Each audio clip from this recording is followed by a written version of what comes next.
Historia Sagrada, Antiguo Testamento, tema 6, José. Buenos días, buenas tardes. Para mí es buenas tardes, porque son las 5 menos cuarto de la tarde. Así es que voy a empezar a hablar de este tema que es prácticamente una novelilla. Y además de por sí no debe ser demasiado largo. Si no se me complica la conversación, será un tema más bien corto. Empiezo por una frasecita, ¿no? Tomada de Hechos de los Apóstoles, en el discurso de San Esteban. Los patriarcas envidiosos de José lo vendieron con destino a Egipto, pero Dios estaba con él y lo libró de todas sus tribulaciones y le dio gracia y sabiduría ante Faraón, rey de Egipto, quien le nombró gobernador de Egipto y de toda su casa.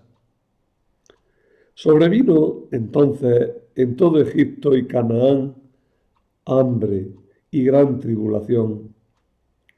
Nuestros padres no encontraban víveres, pero al oír Jacob que había trigo en Egipto, envió a nuestros padres una primera vez.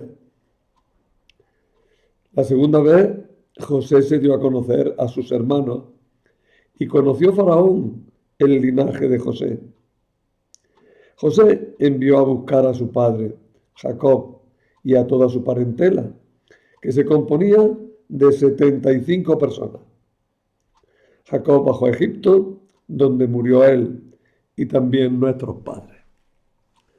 Bueno, ahí tenemos una historia de José resumida, nada menos que por el protomártir, por San Esteban, tal como nos la transmite San Lucas en los Hechos de los Apóstoles, capítulo 7. ¿Cómo es el relato de José? El relato de José es realmente una historia seguida, ¿no? Pero podemos distinguir en él las siguientes partes. José, se presenta el personaje, José preferido de Jacob, sueños de José, José que busca a su hermano y José vendido como esclavo. Ese es el primer bloque. Hay una interrupción que es el capítulo 38 que nos habla de Judá y Tamar. Acabada esa interrupción, volvemos a buscar a José a Egipto y lo encontramos que lo hacen esclavo, que se relaciona muy bien con su amo, Putifar, que tiene un conflicto con la mujer de Putifar. Lo encontramos en la cárcel y allí interpreta los sueños de dos personajes de la corte. Gracias a esa interpretación, en un caso especial, el faraón pide ayuda y le dicen que José puede darla. Y nos encontramos a José que interpreta los sueños del faraón y se convierte en virrey de Egipto. Luego veremos a José y a sus hermanos en una interrelación bastante larga y encontramos a José administrando el país.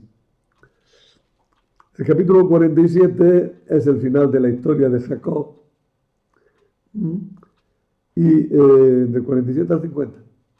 Y el 50, 15, 26 se nos da la historia de José. La historia de José es un relato sapiencial que ha sido recogido por los autores bíblicos y lo han refundido como una parte de la historia patriarcal.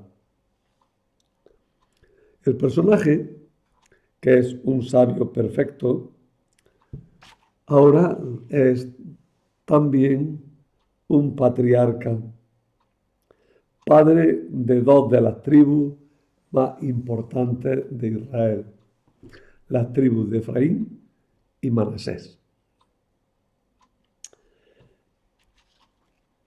José era hijo de Jacob.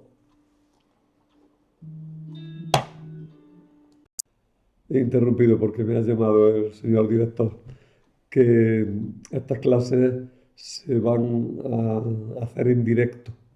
De todas maneras, en streaming creo que dice, ¿no?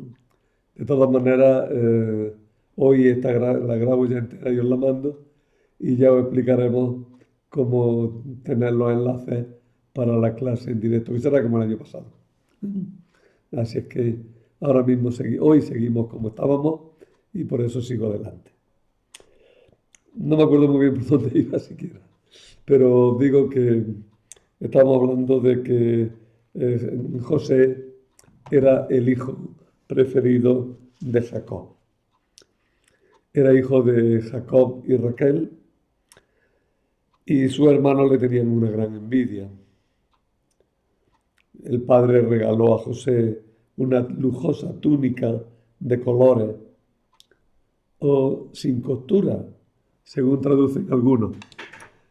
Entonces, ese sin costura nos remitiría con más facilidad a la pasión de Cristo, ¿verdad? José como figura de Cristo. Ya desde joven José empezó a aparecer como un gran sabio. Vuelvo a insistir, la historia de José es la historia de un sabio, que luego después se ha rehecho como historia de un patriarca. Ya desde muy joven José empezó a aparecer como un gran sabio, que tenía misteriosos sueños y que sabía interpretarlos en favor propio. Soñó con 12 gavillas, de las cuales una, la suya, era reverenciada por las otras 11. También soñó que el sol, la luna y las 11 estrellas se postraban ante él. El sol y la luna eran su padre y su madre, las otras estrellas eran los otros hermanos. Bueno, ni que decir tiene que cuando contaba estos sueños, los hermanos cobraban mayor envidia y odio hacia él. Y lo despreciaban, lo odiaban y lo envidiaban, era todo junto, porque era el niño querido de su papá y además era un hombre con una capacidad que ellos no podían ni acercarse a esa cualidad. El padre Jacob lo mandó un día a buscar a sus hermanos que andaban lejos con los rebaños. Ellos estaban por Dotán cuando vieron llegar al muchacho y el odio era tan grande que decidieron matarlo. Pero Rubén, el mayor de los hermanos, se dio cuenta de la barbaridad y consiguió librarlo de primera, haciendo, para ganar tiempo, que lo echaran en un aljibe. Pasaron por allí unos mercaderes madianitas o ismaelitas. La narración vacila entre si eran un pueblo u otro los mercaderes. Es lo de menos, son unos mercaderes que van a Egipto. Y ellos se lo vendieron por 20 monedas de plata a instancias de Judá, que quería evitar su asesinato. También veis que hay aquí otro doblete, porque en una primera versión es Rubén quien lo libra de los hermanos y en otra versión es Judá quien lo libra de los hermanos. Probablemente había dos historias, en una actuaba Rubén, en otra actuaba Judá, en una los que venían eran los madianitas y en otra los que venían eran los ismaelitas. Las dos tradiciones se fundieron y por eso esas vacilaciones en el texto. Bueno, pues cogieron su túnica preciosa, la mancharon de sangre y se la llevaron a su padre, diciendo que al muchacho lo había destrozado y devorado una fiera. Jacob hizo luto por su hijo. José fue llevado a Egipto y allí fue vendido. Lo vendieron a un noble cortesano llamado Putifar. Y José, que era sabio, bendecido por Dios y de buena apariencia, se ganó el favor de su amo, que lo hizo prosperar, y además José hizo prosperar a su amo en cuantas tareas emprendía. Vamos, que el esclavo era una joya, arreglaba todo, solucionaba todo, y Putifar dijo, pues que se encargue de la administración y de las cosas. Que se ha roto una empalizada, decíselo a José que la arregle. Que hay que poner un suelo, decíselo a José que busque quien lo arregle, ¿no? Era el encargado de todo, el que llevaba todo, hasta el punto que su amo descargó en él toda la administración de su casa.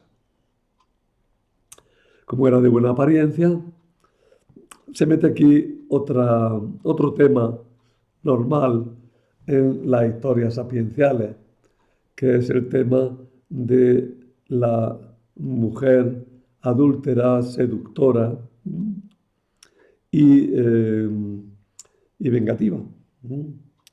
La mujer de Putifar quiso seducir a José, pero el joven era fiel a su amo y la rechazó.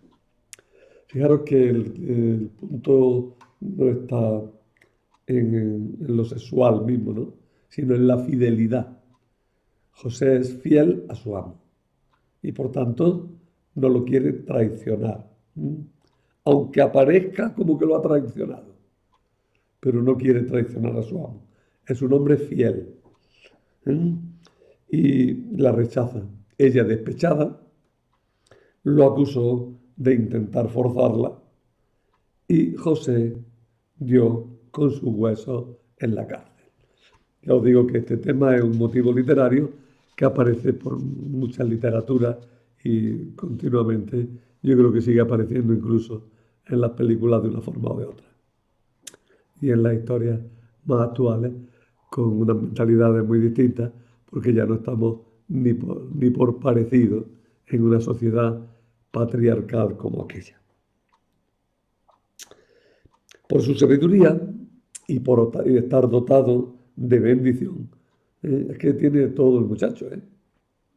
Es un hombre guapo, es un hombre sabio, es un hombre bendito, que donde pone las manos las cosas florecen y van bien. Bueno, pues por todas esas cosas, José, cuando llega a la cárcel, pues también prospera. Y allí consigue un trato de favor del carcelero. El alcaide le encarga el gobierno de todos los presos. Allí en la cárcel estaban presos algunos empleados del faraón.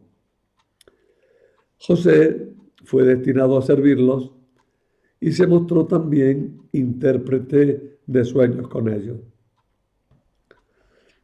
Estaban allí el copero real y el panadero real. Y a los dos le vinieron con que habían tenido un sueño, se lo contaron, y José supo interpretar los sueños y a uno le anunció que sería liberado enseguida y a otro que sería condenado, y así fue. Y el que fue liberado volvió a palacio y se olvidó de José y de la cárcel, porque los malos recuerdos se quieren dejar siempre en el olvido. El faraón, un tiempo después, también soñó. Tened en cuenta que el tema de los sueños es un tema muy importante en toda la literatura sapiencial y en la antigüedad. Los sueños se consideran siempre mensajes divinos de una u otra forma. El faraón soñó después con 7 vacas lustrosas y con 7 vacas escuálidas. Las 7 vacas escuálidas se comían a las lustrosas. Luego soñó con 7 espigas granadas y con 7 espigas vanas. Las vanas devoraron a la granada. Y nadie sabía interpretar el sueño del faraón, que se iba empezando a poner nervioso y enfadado. Pero el copero se acordó de lo que le había pasado a él y se acercó al faraón y le dijo que José había interpretado bien su sueño y el del panadero cuando estaban en la cárcel. Bueno, a propósito, que era el copero. Saldrá más veces por muchos sitios, pero el copero era un cargo importante en la corte. En principio es el encargado de presentar la copa con el vino al rey, ¿no? Y un hombre que hace de sumiller, creo que se dice, ¿no? Bueno, que carga la copa y se la da al rey para que beba. Y eso empezó a ser un cargo importante. ¿Por qué? Pues porque había que tener mucha confianza en el copero, ya que de alguna manera el copero tenía en sus manos la vida del rey. ¿Por qué? Pues porque en la copa del rey se podía echar veneno. Entonces el copero era el que tenía cuidado de que no se echara veneno y de esa manera el faraón no fuera asesinado, no fuera envenenado. Poco a poco este cargo, como requería confianza, pues también empezó a tener gran importancia en algunas cortes hasta llegar a ser uno de los principales consejeros o incluso uno de los ministros más importantes. El copero, se acercó al faraón y le contó lo que le había pasado con José en la cárcel. Entonces trajeron a José ante el faraón y cuando el faraón le contó su sueño, José dijo, esto es fácil. Dios anuncia al faraón lo que va a hacer. Las 7 vacas hermosas son 7 años y las 7 espigas hermosas son 7 años. Es el mismo sueño. Las 7 vacas flacas y feas que salían tras ellas son 7 años y las 7 espigas raquíticas y agotadas por el viento solano son 7 años de hambre. Además, aconsejó al rey para que buscase un buen administrador que gestionara aquella situación. Le dijo al rey, oye, que vienen 7 años de abundancia y 7 años de carestía. Búscate un buen administrador que sepa gestionar bien la situación. Y el faraón dijo, ¿y quién mejor que tú, que has sabido interpretar el sueño? Pues tú sabrás muy bien qué es lo que hay que hacer para gestionar esta sequía, esta situación tan complicada, ¿no? Y entonces el faraón decidió hacer a José visir, o lo puso al mando de la administración del Estado. Este era un cargo que era frecuente entre los faraones, ¿no? O sea que la ambientación histórica de la narración es buena, ¿no?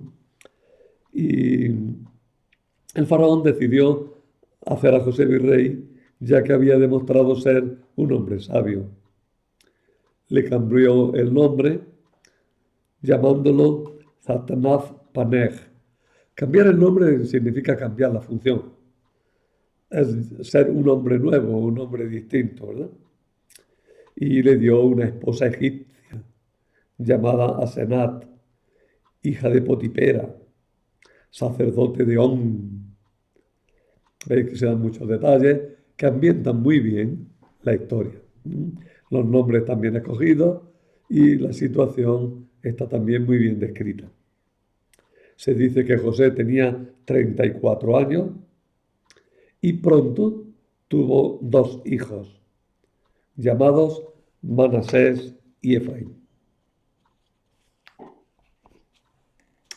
El nuevo virrey, José, empezó a gestionar los años de abundancia ahorrando y almacenando trigo.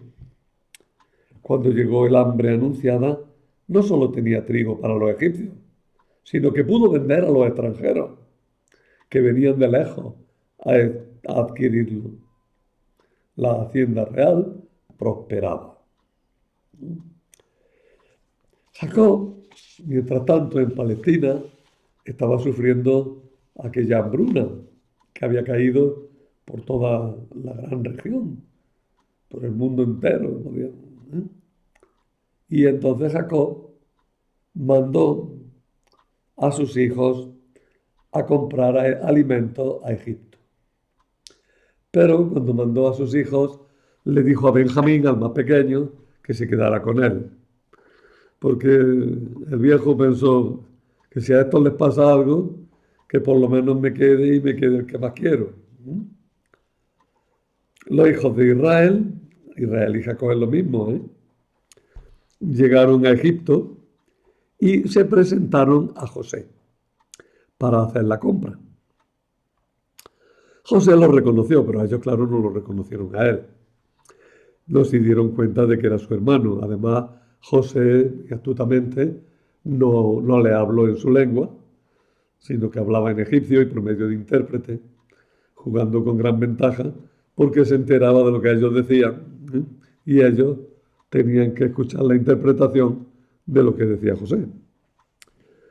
Pero José se puso muy digno y los trató con dureza.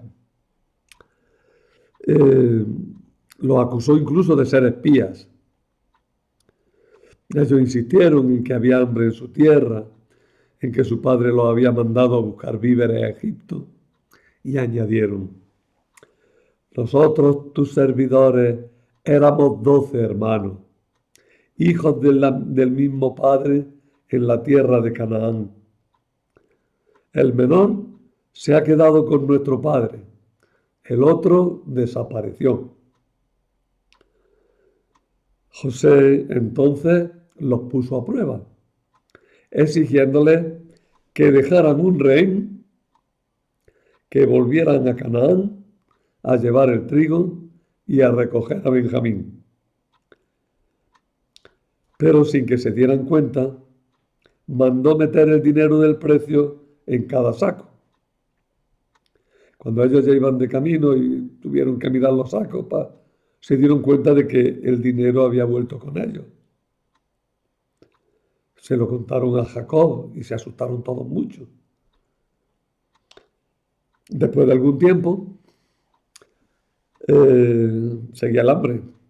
Y Jacob dijo: hijo mío, tenéis que bajar otra vez a Egipto, tenéis que ir por más alimento. Y ellos le dijeron: pues tiene que bajar también Benjamín, porque si no tenemos historia. Que no va Benjamín, que sí va Benjamín, que fue Benjamín. Y Benjamín fue con ellos a Egipto. Entonces Jacob les dijo: tomad de los mejores productos del país en vuestro equipaje y llevádselos como regalo a aquel hombre. Un poco de bálsamo, un poco de miel, goma, láudano, pistachos y almendras. Tomad también doble cantidad de dinero para restituir personalmente el dinero que pusieron en la boca de vuestros sacos, quizás por error. Tomad a vuestro hermano y volved a aquel hombre. Volvieron pues, y José los recibió muy bien y tuvo muchas delicadezas con Benjamín. Cuando llegó la hora de irse de nuevo, José mandó de nuevo devolver el dinero secretamente y poner su copa de plata, la copa de adivinar. Lo dice así de pasada, pero es que José es un sabio, pero es también un adivino, ¿no? Que utiliza algunos medios para adivinar. En concreto, usa un método de adivinar con una copa que normalmente esta forma era se llenaba de agua, se le echaba unas gotas de aceite, se movía y según las figuras que hiciera el aceite, así interpretaban los hechos. Vamos, algo así como los de las marcas de café en la taza, ¿no? Que hacen algunos todavía por ahí. Bueno, pues mandó que esa copa, la copa sagrada, ¿eh? Se la metieron en el saco a Benjamín. Los despidió, pero apenas habían ido unos pasos, los mandó a apresar, acusándolos de haberle robado. Para demostrarlo, hizo vaciar su saco y volvió a salir el dinero y la copa en el saco de Benjamín. El susto que tenían fue tremendo, ¿no? Y el mal rato, increíble. Entonces José les dijo, podéis iros todos, pero Benjamín se queda aquí. Y se queda además como esclavo, por haberse llevado la copa. Entonces Judá intervino y tras un largo discurso concluyó diciendo, ahora pues, permite que tu servidor se quede como esclavo de mi señor en lugar del muchacho, y que el muchacho vuelva con sus hermanos. Porque ¿cómo voy yo a volver a mi padre sin llevar conmigo al muchacho? No quiero ver la desgracia que se abatirá sobre mi padre. Esto ya le pudo a José. Y José entonces se enterneció, echó a todos los que no eran sus hermanos, a todos los funcionarios, le dijo, venga a la calle, pensadme que tengo yo que hablar con esto. Y entonces les dijo, yo soy José, vuestro hermano. Y añadió, Dios me envió delante de vosotros para aseguraros supervivencia en la tierra y para salvar vuestras vidas de modo admirable. Así pues, no fuisteis vosotros quienes me enviasteis aquí, sino Dios, que me ha hecho padre del faraón, señor de toda su casa, gobernador de toda la tierra de Egipto. José mandó a sus hermanos que volvieran a Canaán y que volvieran de nuevo trayendo a Jacob, su padre. Bueno, fueron a por Jacob y trajeron a Jacob. Cuando Jacob se encontró con José, se llenó de alegría. José, como buen sabio, lo trató con gran respeto y lo colmó de honores. Lo presentó al faraón y Jacob bendijo al rey. Jacob tenía 130 años. Claro que es Jacob quien bendice, ¿eh? El que bendice es más que el que recibe la bendición. El cuento, por tanto, tiene una buena dosis de chauvinismo, ¿eh? Una buena dosis de patrioterismo, ¿no? Lo bueno es lo nuestro, ¿no? Jacob tenía ya 130 años. Los israelitas recibieron propiedades en la tierra de Gosén, en la región de Ramsés. José siguió gobernando eficazmente Egipto, haciendo prosperar al faraón, velando fielmente por sus intereses, como hombre verdaderamente sabio que era. Algunos de sus métodos hoy no estarían demasiado bien vistos, ¿eh? No serían demasiado correctos, ¿no? Aparecerían quizás entre nosotros como corrupción, pero no os fijéis en eso. Fijaros en lo que quiere decirse. Lo que quiere decirse es que José sabe gobernar, ¿no? Y que es fiel en su cargo. La fidelidad de José es un tema constante a lo largo de toda la narración, ¿eh? José es fiel a Jacob, José es fiel a Jacob, José es fiel a Putifar, José es fiel al carcelero, José es fiel al faraón, ¿eh? La fidelidad de José está fuera de toda duda. Pues José siguió gobernando eficazmente Egipto. Y después de 17 años de estancia, cuando sintió que iba a morir, Jacob llamó a sus hijos y los bendijo con unas bendiciones proféticas, que las podemos ver en el capítulo, ¿cuál es? Parece que es el 48, pero no lo veo claro. Tenéis ahí las bendiciones de Jacob. Jacob bendice a sus hijos. En realidad, esas bendiciones, escritas mucho después, estas son como resúmenes poéticos, escritos en forma oracular acerca del destino de las tribus. En especial bendición tienen Judá, el antepasado de David y antepasado de Cristo. Y José, porque además en José hay una cosa especial, y es que Jacob adopta como hijos propios los dos hijos de José. Con lo cual José tendrá parte doble en la herencia de Jacob. Aunque Efraín era menor, recibió especial honor frente a su hermano Manasés. En eso se refleja también la situación de mucho tiempo después. Sin duda que de las tribus de Israel, la más importante en el norte fue Efraín, tanto que prácticamente absorbió a las otras, mientras que en el sur la predominante fue Judá.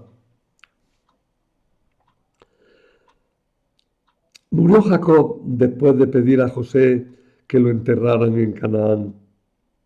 José cumplió la voluntad de su padre y tras embalsamarlo, como hacen los egipcios, lo llevaron a su tumba familiar de Macpelá, donde estaba enterrado Isaac, donde estaba enterrado Abraham, donde estaba enterrada Sara, para quien se había comprado aquella tumba que le daba a los israelitas, le daba a los abrahamitas, a los descendientes de Abraham, les daba derecho de posesión y de ciudadanía en Canaán. Pues en esa cueva de Macpelá es donde será enterrado José.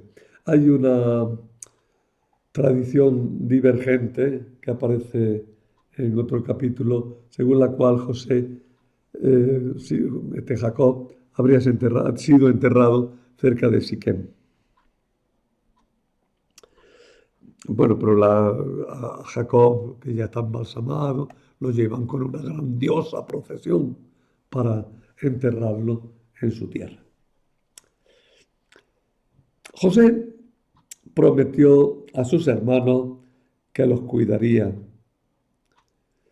porque ellos pensaron, ahora que se ha muerto nuestro padre, es cuando José se va a vengar de nosotros. Le dice que no, que me voy a portar con vosotros bien. Y le insistió diciéndoles de nuevo, Dios me envió delante de vosotros para aseguraros supervivencia en la tierra y para salvar vuestras vidas de modo admirable. Así pues, no fuisteis vosotros quienes me enviasteis aquí, sino Dios. Él me ha hecho padre del faraón, señor de toda su casa, gobernador de toda la tierra de Egipto. Murió José a los 110 años. Jacob había muerto con más de 130, mucho más. Pues José ahora muere con 110 años. Y él también pidió que cuando sus descendientes y los descendientes de sus hermanos volvieran a la tierra prometida, a Canaán, se llevaran su cadáver para enterrarlo allí. Con eso acabamos la historia. ¿Qué sentido tiene esta historia de José? Bueno, así en una lectura lineal del Pentateuco, la historia de José tiene como objeto principal explicar por qué los patriarcas se establecieron en Egipto, de donde Dios los sacaría en un momento oportuno. Los israelitas habían vivido en Egipto. ¿Cómo pudo suceder esto? ¿Fue bueno o malo estar en Egipto? También hay una pregunta por el destino de las tribus de Manasés y de Efraín, los hijos de José, que en un primer momento fueron muy importantes y luego desaparecieron. El texto nos recuerda que Efraín y Manasés tienen la sangre mezclada, no son puros israelitas, ¿eh? Porque son hijos de madre egipcia. También en este sentido destaca la figura de Judá como salvador de José en el momento crítico. Los judíos acabarán salvando al resto de Israel. En resumen, podemos decir que la historia nos muestra que Dios sabe conducir las acciones de los hombres para que se cumplan sus planes y sus promesas. La historia de José muestra también que lo que ocurría a los patriarcas sirve para interpretar lo que les ocurre al pueblo de Dios. Pena y sufrimiento se verán recompensados al final por Dios.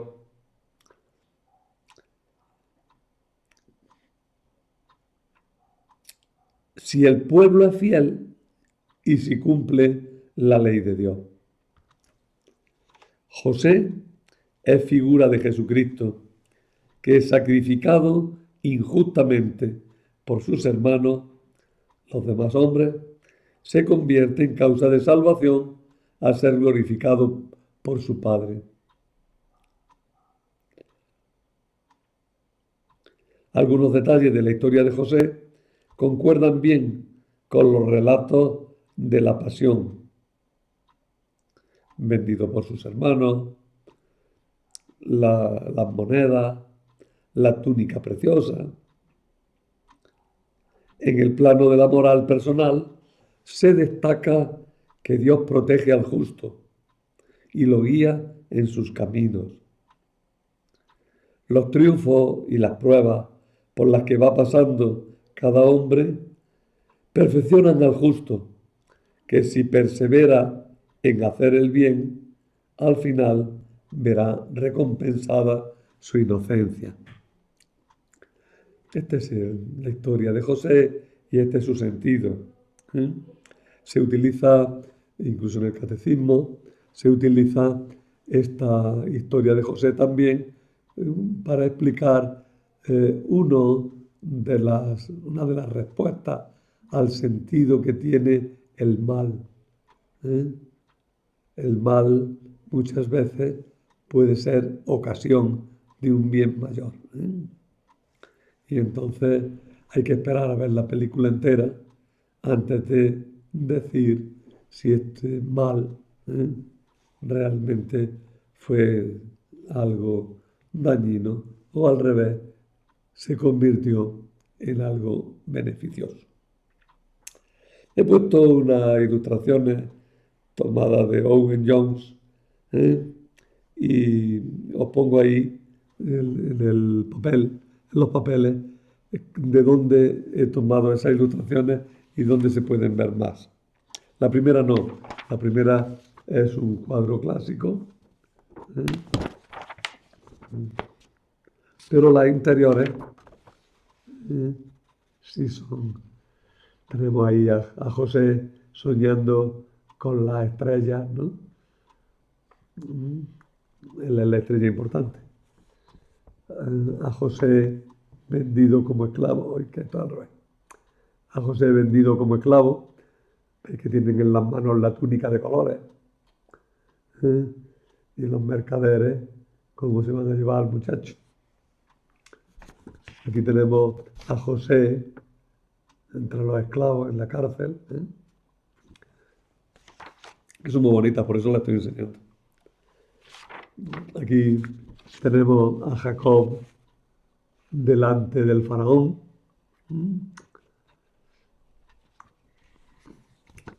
En esta, por el contrario, tenemos pues toda la procesión que se hace cuando se llevan el cadáver de Jacob a su tierra definitiva, a su tumba.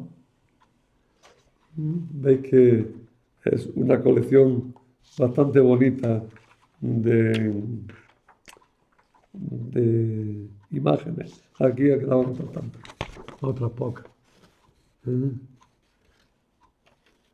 Aquí tenemos a José interpretando, que no se enfoca, a José interpretando los sueños del faraón, a José con sus hermanos, que están ahí todos con el dinero, diciendo que ellos no son ladrones. Y finalmente, aquí tenemos al pobre Benjamín, que lo han pillado con la copa en su saco, y todos están asustados por lo que pueda pasar. Es que es una buena colección de imágenes. Ya os digo que en el mismo cuaderno, en el mismo PDF, os pongo de dónde la he sacado. Nada más. Insisto en un tema que ahora cuando os mande el escrito os lo diré mejor. La semana siguiente no hay clase presencial. Yo el día 6 no tendré clase presencial. Es el día de la Constitución y es el día de San Pedro Pascual, aquí para la diócesis. Entonces, esa clase presencial no se tendrá. Si puedo, veré cómo mandaros algo de tema o por lo menos indicaros algo de cómo podéis seguir con la temática y con el estudio. Pero ya os lo diré, que es que no he podido perfilar esos detalles para decirlos en esta charla. De todo se andará, no andéis despistados. Sigo a vuestra disposición y un saludo muy cordial a todos.